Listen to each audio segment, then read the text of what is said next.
কি করেন? এত রাগ করতেছেন কেন? হ্যাঁ, দেখেন কিভাবে মারতেছেন কেন?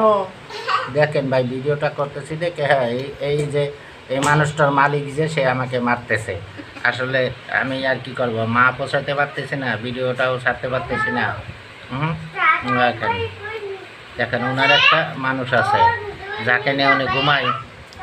আপনি কি ওনাকে নিয়ে ঘুমান? হ্যাঁ, তা উনি কি আপনার খাবার দাবার ঠিক মতো দেয়? ভরণ পোষণ ঠিক মতো করে? হ্যাঁ, সব ঠিক আছে? হ্যাঁ, সত্যি? এদিকে তাকান, সত্যি কি ঠিক আছে? হ্যাঁ, যাক, ধন্যবাদ। বুঝলেন তো, ওনার যে মানুষটা, সে ওনাকে ঠিকমতো খাবার দাবার দেয় এবং ঠিকমতো ভরণ পোষণ করে, সব কিছু ঠিক আছে, কোথাও কোনো সমস্যা নাই, তাই তো? যাক, ধন্যবাদ।